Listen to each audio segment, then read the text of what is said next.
Hello everyone, TPM 89. Let's see what we have today. The ratio of present ages of mother and daughter is 7:1. तो ये हो जाएगा 7x और ये हो जाएगा x. 4 years ago the ratio of their ages was 19:1. So this is present and this is 4 years ago. So 7x minus 4, x minus 4. 7x minus 4 upon x minus 4 जो हो जाएगा वो हो जाएगा 19/1. 19:1 दे रखा है. सो अब कुछ नहीं करना है, इसको सॉल्व कर लेंगे हम. 7x minus 4 is equal to 19x minus 76. Okay, 19 इसको इधर लेके आ जाओ तो ये हो जाएगा 72 is equal to 12x.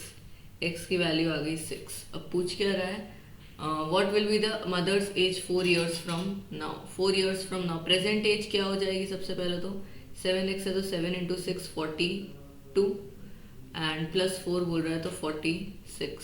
So option C. Okay, next question. The sum of third, fourth and fifth part of a number exceeds half of the number by 34. Find the number. ठीक है, कुछ नहीं करना है, सिंपल सी equation है, solve कर लो. x/4 plus x/5 minus x/2 is equals to 34. LCM ले लो 60, यहाँ पे 20 मल्टीप्लाई करेंगे, यहाँ पे 15, यहाँ पे 60 है ना तो 12 और यहाँ पे 30. ओके, सो हो जाएगा 20x plus 15x plus 12x minus 30 is equal to 34 into 60. इन सबको ऐड कर लेंगे, तो हमको क्या मिलेगा? 20, 30, 47x minus 30x is equal to 34 into 60. ये हो जाएगा 17x is equal to 34 into 60. ये कैंसिल होगा, 2s आर, x की वैल्यू आ जाएगी 120. Option B. Okay, next question. For what values of k the quadratic equation have the real and equal roots. Real and equal roots के लिए discriminant 0 होना चाहिए. तो b² minus 4ac equal to 0. b² मतलब minus 2k minus 1 whole square minus 4a k plus 1 into c1 equal to 0. ये हो जाएगा 4k² plus 1 minus 2k minus 4k minus 4 equal to 0. 4k² minus plus 4 minus 8k minus 4k minus 4 equal to 0. Plus 4 minus 4 0. ये हो जाएगा 4 common k² और ये हो जाएगा माइनस 12 तो माइनस 3 इक्वल टू 0. 4 उधर जाएगा, 0 से मल्टीप्लाई हो जाएगा. k भी कॉमन लो, k माइनस 3 इक्वल टू 0. तो एक बार k 0 होगा, एक बार k जो होगा वो 3 होगा. अब k की वैल्यू 0 डाल सकते हैं, बस एक बार चेक कर लो. 0 बिल्कुल डाल सकते हैं बिकॉज हमारे k प्लस 1 जो है वो 0 नहीं होना चाहिए, है ना. मतलब k जो है वो -1 के इक्वल नहीं हो सकता. क्यों? क्योंकि नहीं तो ये इक्वेशन क्वाड्रेटिक ही नहीं रहेगी. तो वो बस चेक कर लेने का. So your answer will be option C. Okay, next question. Which of the following functions is inverse of itself. Check कर लेते हैं. ऑप्शन ए चेक कर रही हूँ मैं. y is equals to F of X को y मान लिया, 1 plus X upon 1 minus X. I am sorry,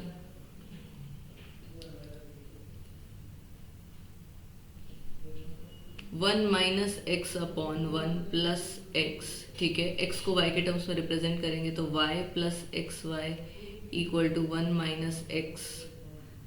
x Y plus X बराबर 1 minus Y. X common, y plus 1 equal to 1 minus X. नहीं, x common निकाला, ये 1 minus Y होगा. I am so sorry. तो x is equals to 1 minus Y upon 1 plus Y. अब x को f inverse x से replace कर दो और y को x से रिप्लेस कर दो. यही तरीका होता है इनवर्स ऑफ फंक्शन निकालने का. तो हमको क्या मिल जाएगा? f inverse x is equal to 1 minus X upon 1 plus X which is equal to F of X. So option A, बाकी सब चेक करने की ज़रूरत ही नहीं है क्योंकि यहाँ पे नन ऑफ दिस दिया है, ऑल ऑफ दिस दिया होता तो चेक करना पड़ता है एक और option. Okay, so answer is option A.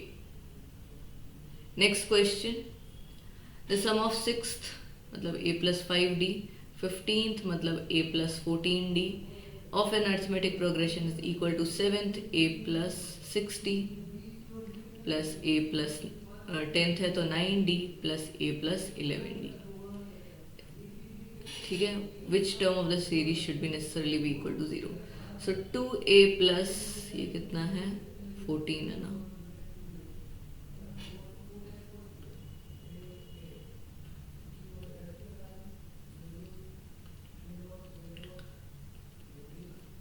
Nineteen D is equals to 3a plus ये हो जाएगा 26d। ठीक है, सो इसको आप लिख सकते हैं 26 इधर जाएगा -7d is equal to a।